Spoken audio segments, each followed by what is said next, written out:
Thank you, Iowa City.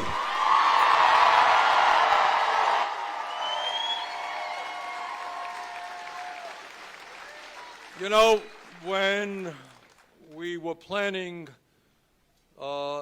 these events, we had no idea how many people would show up. And last night we were in Omaha, and we had to turn away 800 people who couldn't get in. And after I speak here, I think for the first time in my political life, I'm going to be running to another venue a block away to speak to another overflow crowd. So thank you all for coming out. Let me thank Ijima and Zach and Brian and Sandy and Patrick for all that they have said in defining why we are here today.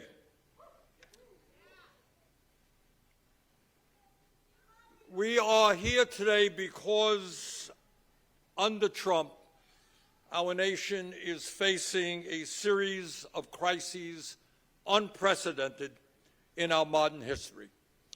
And what we do now, in the coming days, in the coming weeks, and in the coming months, will impact not only our lives, but the lives of our kids, the lives of our grandkids, and in fact, the very well-being of the planet in terms of climate.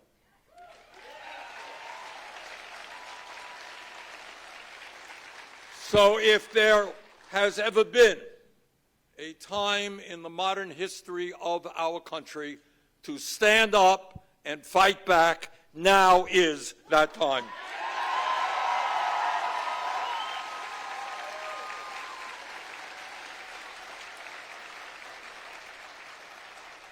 And in my view, and I say this with some knowledge and experience as a U.S. Senator, Trumpism will not be defeated by politicians inside the D.C. Beltway.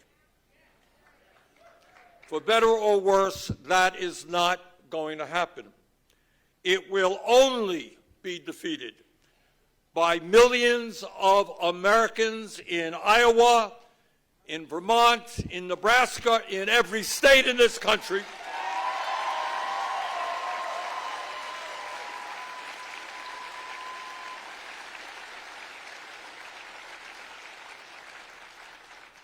who come together in a strong grassroots movement and say no to oligarchy, no to authoritarianism, no to kleptocracy, no to massive cuts in programs that low-income and working Americans desperately need.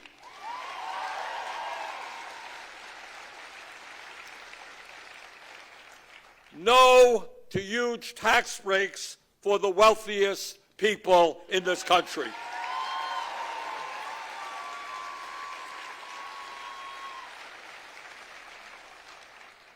And that is why I am in Iowa today. Well, thank you. We're in this together. Today, in America, we are rapidly moving toward an oligarchic form of society where a handful of multi-billionaires not only have extraordinary wealth, but unprecedented economic, media, and political power as well.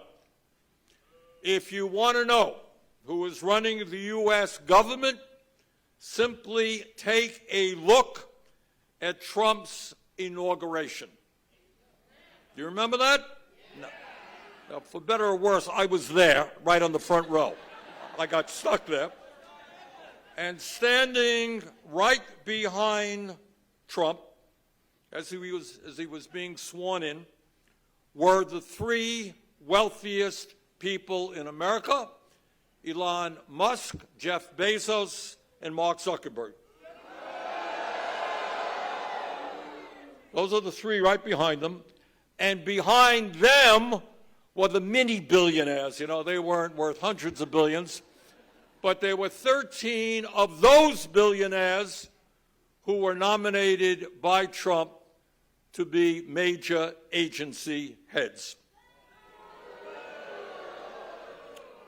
And when we talk about oligarchy, I want you all to remember this. In America today, while the wealthiest people, the 1%, have never, ever in the history of our country had it so good, at the same exact time, the working families of our country, as you well know, are struggling desperately to just make ends meet, to put a roof over their heads, to pay the rent, to pay for health care, to put food on the table, to pay for child care, pay for college, and maybe if you are an older worker in America, 55 or 60, you're desperately trying to figure out how you're going to put aside a few bucks to retire with dignity. That is the reality. In America today, we have more income and wealth inequality than we have ever had. Three people, those three people standing right behind President Trump, own more wealth than the bottom half of American society, 170 million people. Top 1% now owns more wealth than the bottom 90%. And while the very, very wealthy become wealthier, the reality facing ordinary Americans is somewhat different. Today, 60% of our people in the richest country in the history of the world are living paycheck to paycheck. Do you all know what the expression paycheck to paycheck means? All right, I grew up in a family that lived paycheck to paycheck. It meant that every week, every month, there were squabbles, decisions had to be made. How do you pay for the basic necessities? Many of you have grown up in families living paycheck to paycheck. And living paycheck to paycheck is not only an economic struggle. I want to tell you what it also is. There's a fact that we don't talk about in American society, in the media, in Congress terribly much. And that is we have one of the lowest life expectancies of any major country on earth. You all know that? All right. Other countries living 4, 5, 6 years longer than we do. But what is almost never discussed is that working class people in our country live 6 or 7 years shorter lives than the very rich. Do you all know that? Why is that? All right, who said that? Who said that? Stand up. Well, all right. What does stress do to people? All right, what stress does to people, and doctors know, this is not any brilliant observation on my part or your part. What stress does when you have to struggle every day to say, oh my God, my landlord's going to raise my rent by 20%. What do? I can't afford it. What do I do with my kids? My car broke down. How the hell do I get to work? And if I don't get to work because I can't afford the $1,000 it costs to fix my car, I'm going to get fired. If I get fired, how do I survive? Oh my God, my mother is ill. What am I supposed to do? She can't afford her prescription drugs. How do I pay for that? All right, my kid got sick and I'm working. How do I take off of work to take care of my sick kid if I'm going to get fired? You add all of that up, day after day, year after year, it wrecks people's minds, it wrecks people's bodies, and it causes them to die a lot earlier than people who do not have to worry about that economic pressure. That's what's going on in America today.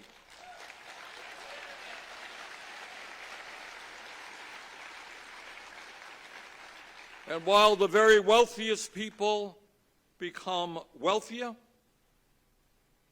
85 million Americans are uninsured or underinsured. We spend twice as much per capita on health care as the people of any other nation.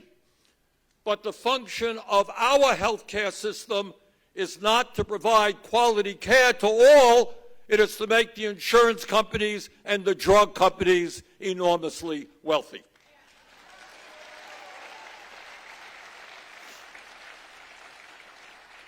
We need the best educated workforce in the world.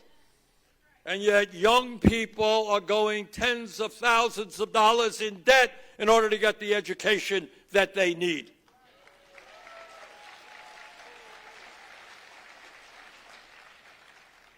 Half of older workers have nothing in the bank as they face retirement. And unbelievably, I did not know this. I was chairman of the committee that deals with this stuff. I had to learn about it. 25% of senior citizens in America are now living on $15,000 a year or less. Now, you tell me how anybody in America, let alone a senior, who often has health care needs, other needs, how do people survive on $15,000 a year? So we are living in a society where the people on top make billions, doing phenomenally well. 25% of seniors living on $15,000 or less, and we have the highest rate of childhood poverty of almost any major country on earth. We are going to change those priorities.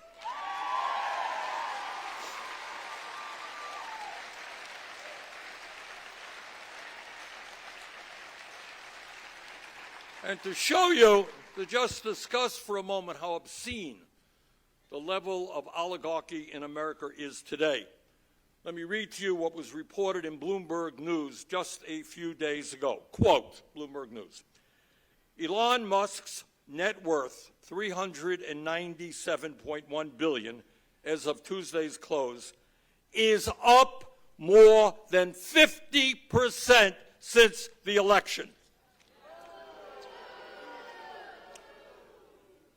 First, Tesla Incorporated surged, then SpaceX became the world's most valuable tech startup, and XAI nearly doubled its valuation before looking to do it again.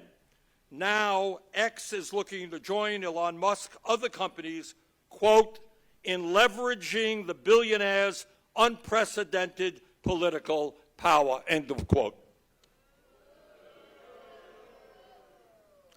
But when we talk about oligarchy, it is not just the massive amounts of income and wealth inequality that currently exists. It's not just that we are living in two Americas, people on top, off doing their thing with incredible wealth, tens of millions of people struggling. That's not just what we're talking about when we discuss oligarchy.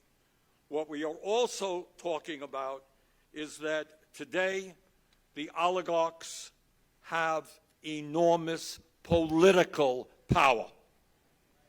As all of you know or should know, we have a corrupt political system which, as a result of this disastrous Supreme Court decision on Citizens United, allows billionaires to literally buy elections. You get one vote, they buy elections.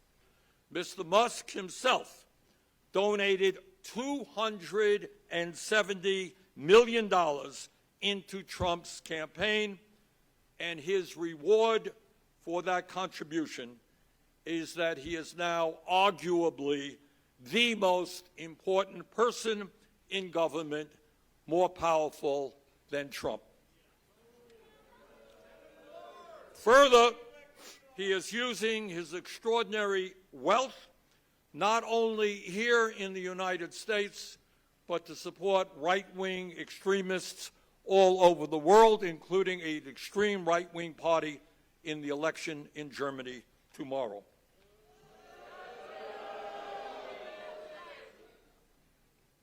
This situation is so absurd. This is how crazy the corrupt political system is in America now. And Musk himself is so very arrogant that he is intervening, getting involved in a Supreme Court election in the state of Wisconsin.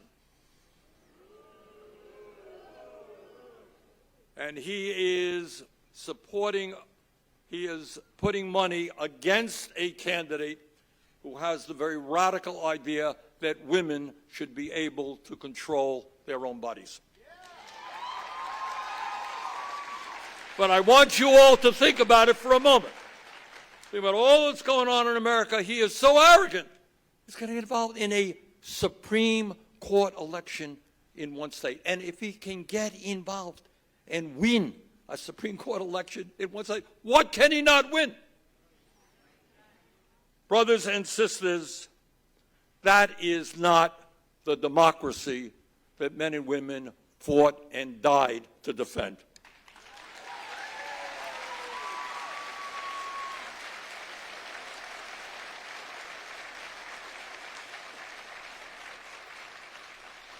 And I should point out that the role of billionaires in politics, it's not just Musk, it's others. It's not just Republican billionaires, it is Democratic billionaires. It is the corruption of the two-party system.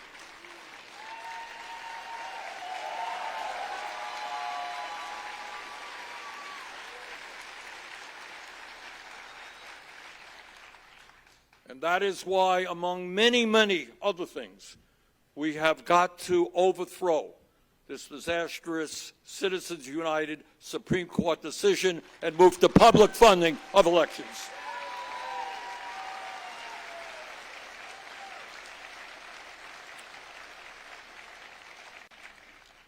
So in an America where the people on top are doing extraordinarily well, while over the last 50 years, you know why people in this country are angry? Over the last 50 years, the average that working people today are earning less in inflation-adjusted wages than 50 years ago, despite all of the increases in worker productivity and technology. Can you imagine that? Almost all of the new wealth that has been created has gone to the top 1%. So that's the reality that we're in right now. And I think about all of that, when I think about all of the money going to the top, working people struggling, I remember the very profound and prophetic statement that President Abraham Lincoln made at Gettysburg in 1963. And it's funny, every year I usually try to get to a parade in Vergennes, Vermont. It's a lovely parade on Memorial Day, and often the organizers of the parade bring up some high school kid who recites the Gettysburg Address.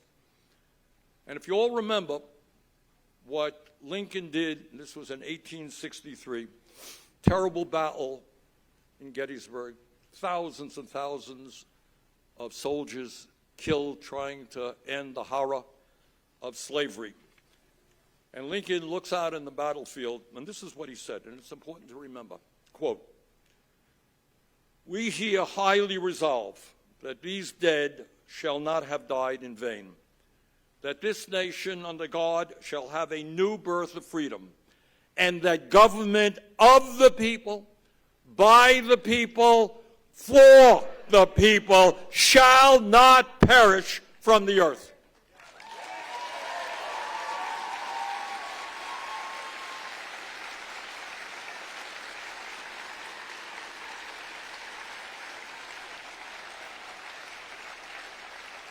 And that is what we are fighting for, government of the people, by the people, for the people, not a government of the billionaires, by the billionaires, or for the billionaires.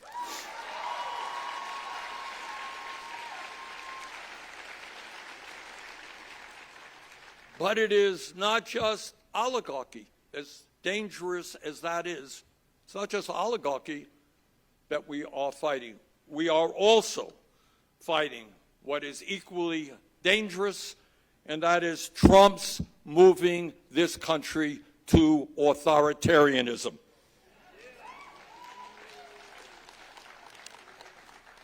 As some of you may have seen, Trump recently posted a statement that said, and I quote, "He who saves his country does not violate any law."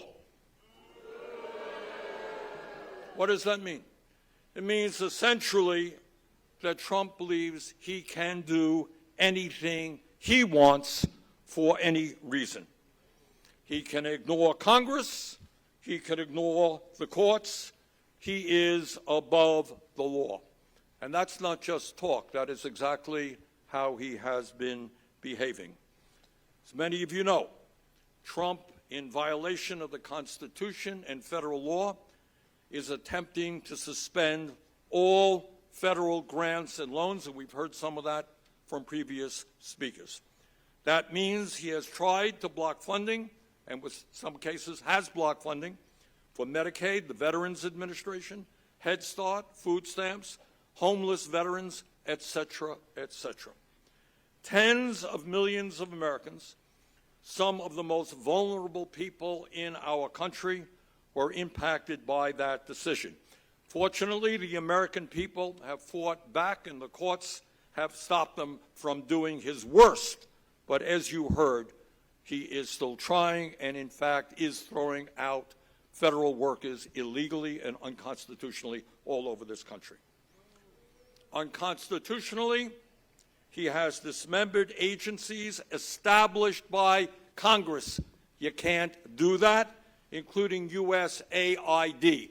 USAID helps to keep alive some of the very poorest children and people throughout the world. That the richest person on earth is forcing children, the poorest children, to go hungry and unnecessarily die is a moral outrage.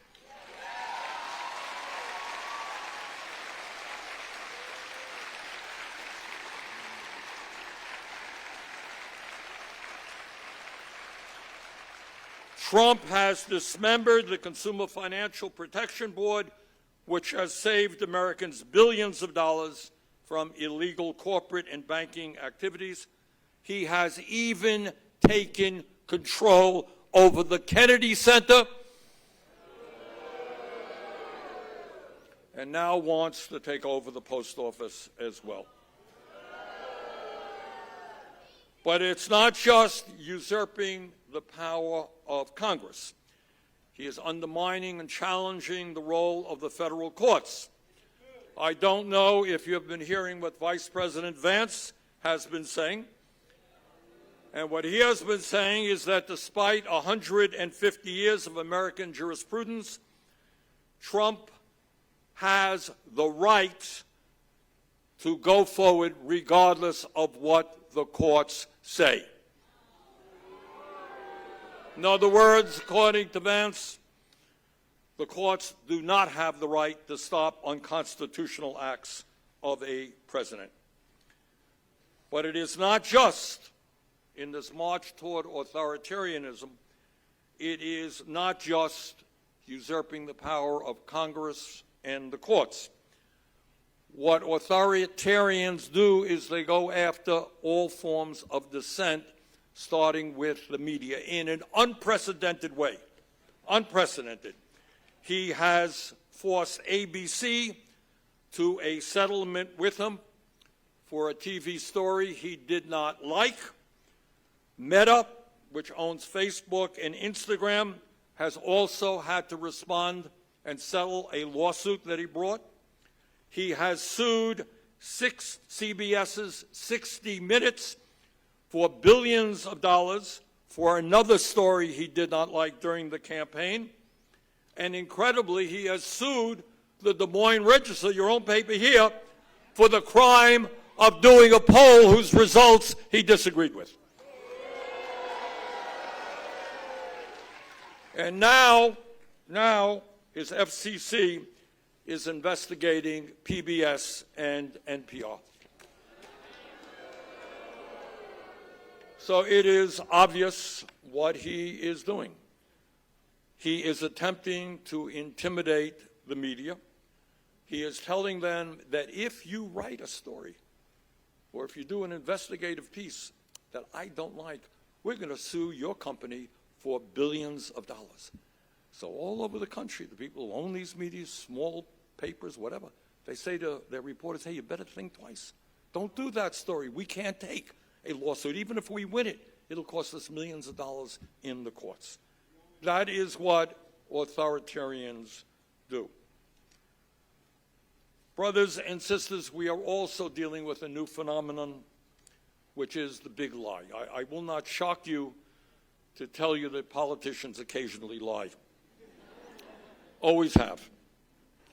But what you're seeing now is something that we really have never seen, and that is the big lie, saying something that is totally outrageous. All right?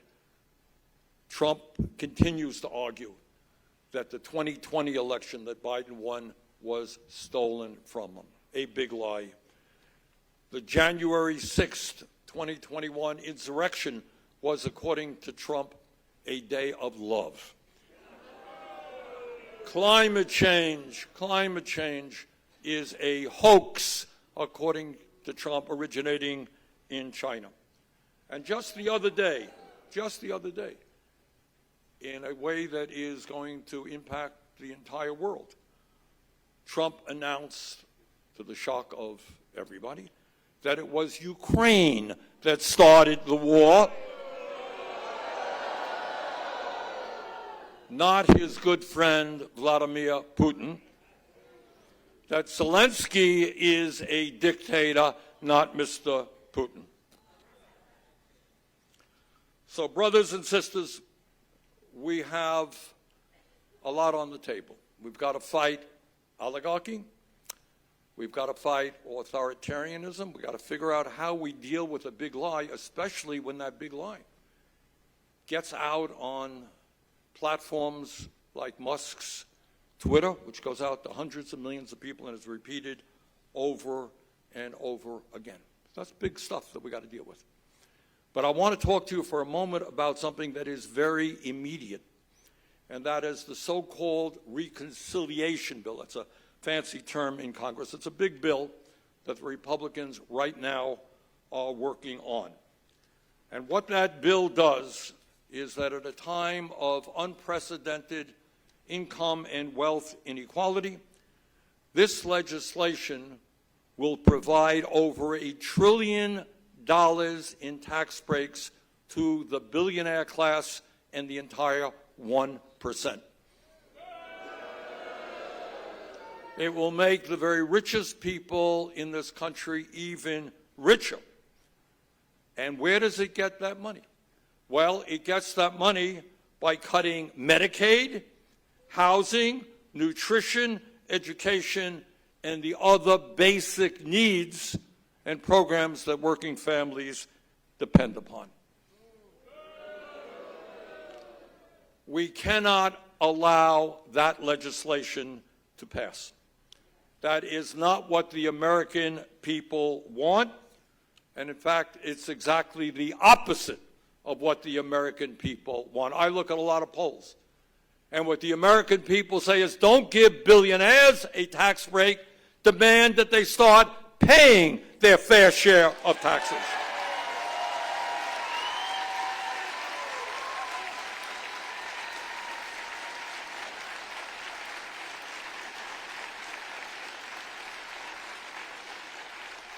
And what the American people say very clearly is, don't cut Medicaid or Medicare, expand Medicaid or Medicare.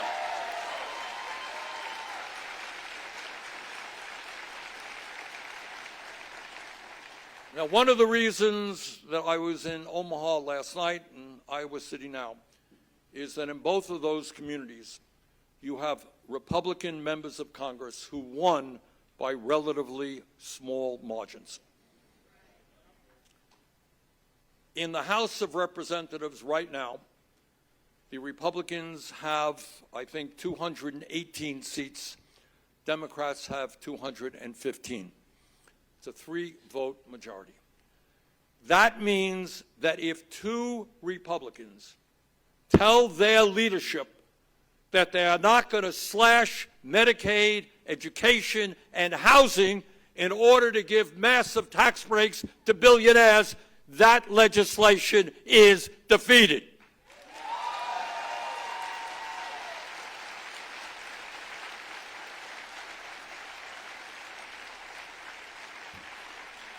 And what I'm asking you here in Iowa City is to tell your Congresswoman to do just that.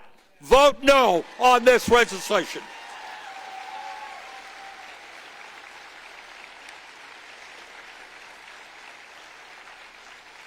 If she does that, and one other Republican does that, that bill is dead.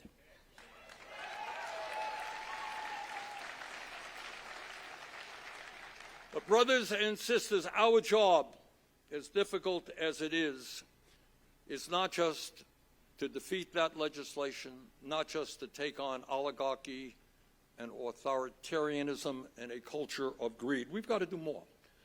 And what we have got to do is rally the American people to understand a very simple but profound fact. We are the richest country in the history of the world. We are not a poor country. And in the richest country in the history of the world, there is no rational reason why we are not providing a decent standard of living for every man, woman, and child in our nation.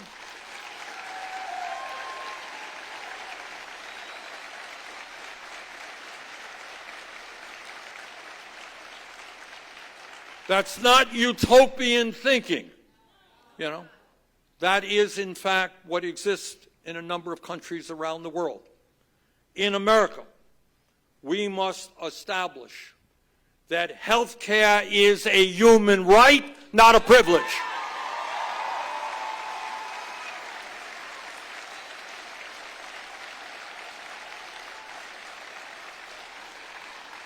It is not radical to say that every American, regardless of income, should be able to walk into a doctor's office and get the care that he or she needs.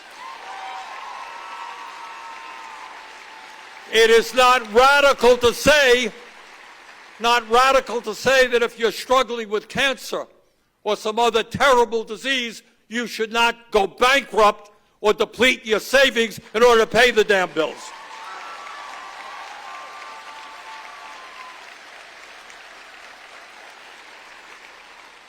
In the richest country on earth, every American worker is entitled to earn a decent standard of living. We must raise the minimum wage in this country to a living wage, at least $17 an hour. And at a time when millions of workers all over this country want to join unions because they understand that unions are the path to decent wages and benefits and working conditions, we got to make it easier for workers to join unions by passing the PRO Act.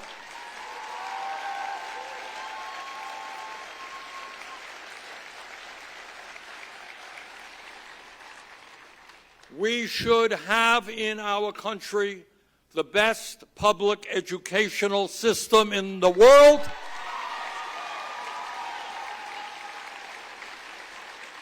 We should be attracting the best and the brightest and paying them the salaries that they deserve. No teacher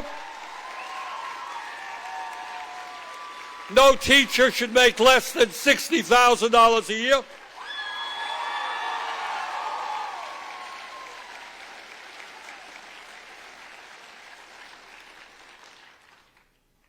need to understand that the ages of 0 through 4 are the most important intellectually and emotionally for a human being, which means we need high-quality child care that is affordable for every American family.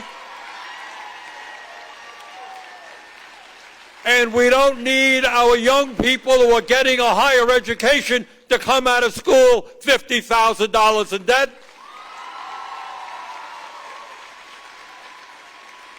Not a radical idea to expand the concept of public education and say that every public college and university in America should be tuition-free.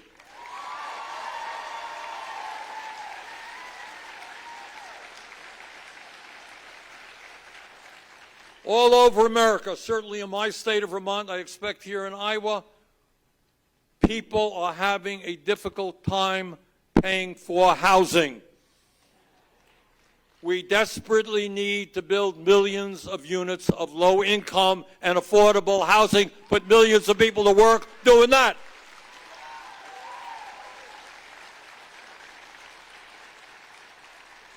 And despite what Trump thinks, we understand that climate change is an existential threat to this planet. And we're going to take on the greed of the fossil fuel industry, who put their short-term profits ahead of the future of this planet. And together, we will not let Trump and his friends divide us up. We are going to fight to abolish all forms of bigotry.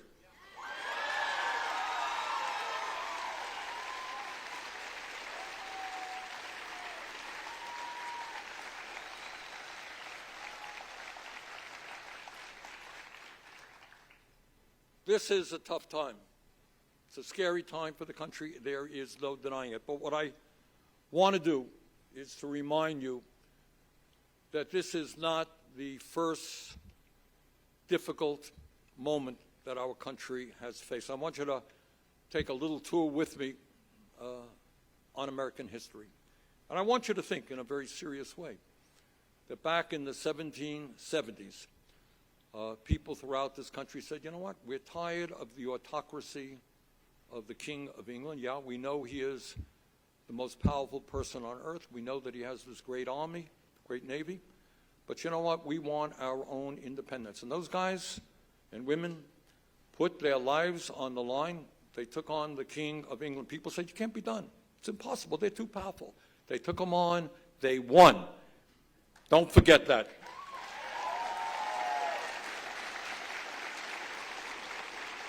People said it was impossible, but they did it.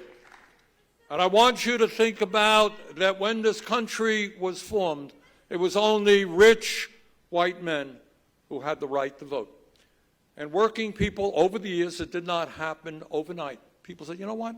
We want the right to vote as well.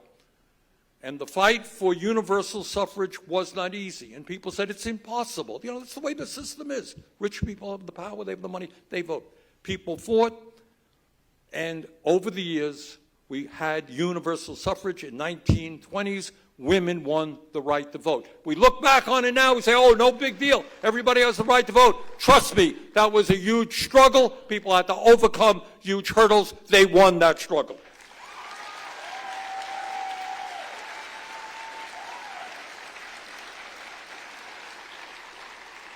And in the 1850s, 1860s, people stood up and said, slavery is a moral outrage. It must end in America.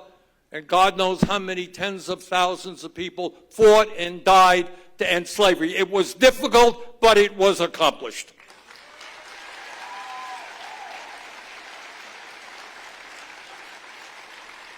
In the early part of this century, workers who were exploited ruthlessly, incredible hours, fired arbitrarily, dangerous jobs, they said, we want a union. And the companies in some cases actually shot them, beat them up. You're never going to form a union. We own this company. We will tell you what to do. They fought back, and workers won the right to unionize.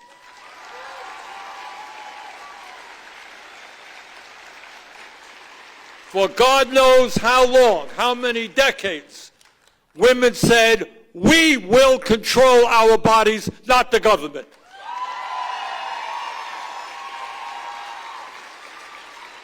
And women won that right. It's a right that Trump and his friends are trying to take away, but we're not going to let them do that.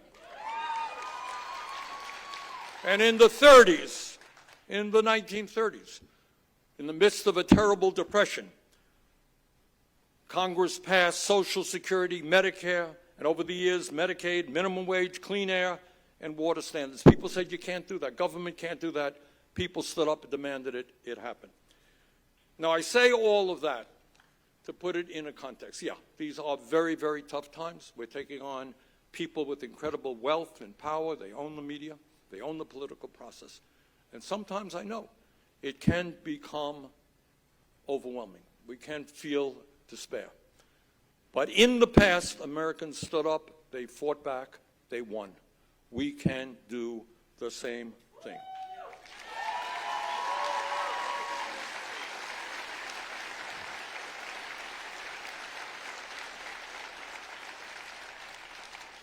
So let me conclude by saying that my coming here today is by no means the end of my involvement in these struggles here in Iowa and elsewhere. In the next, we are going to be in this full time, and in the next few days you'll be hearing from us by text and email, and I'm going to ask you in those texts and emails to do just a couple of things. First, call your member of Congress to demand that she votes no on any bill that cuts Medicaid, housing, nutrition, education, or other basic needs in order to give tax breaks to the richest people in this country. Can you make that call?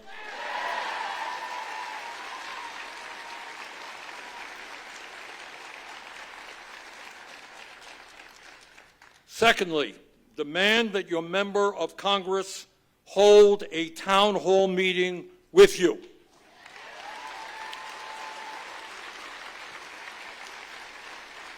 You know, I love Iowa. I've been all over the state, and I'm happy to be with you today, but I am not your congressperson. Bring your congressperson. This looks like a beautiful room. Bring her here and ask her the questions. And understand, you know, politicians can wiggle a little bit, but be very clear. Will she vote no on the Republican reconciliation bill, no tax breaks for billionaires, and cuts to programs that working people need? So, brothers and sisters, I honestly believe that we can take on Trumpism and defeat it. We can.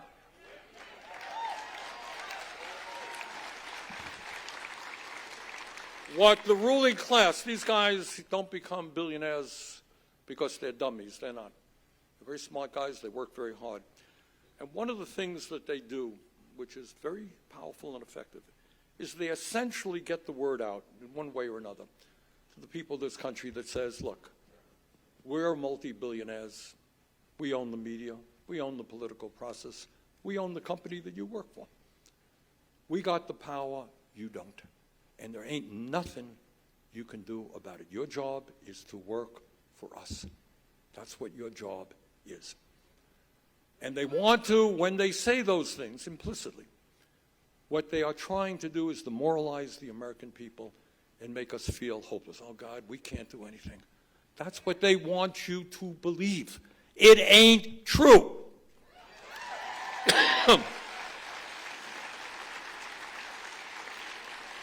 If we do not allow Trump and his friends to divide us up by the color of our skin or our religion or where we were born or our sexual orientation, if we stand together, we win. Because at the end of the day, I'm not a PhD in math, but I do know that 99% is a hell of a larger number than 1%.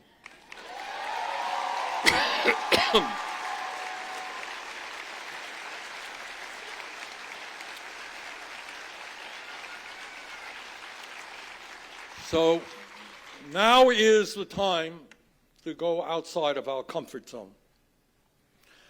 Now is not the time for despair, for feeling helpless. Now is the time to stand up, to fight back, to take on Trumpism, and not only to defeat Trumpism, but to create the kind of great nation we know we can become. Thank you all very much.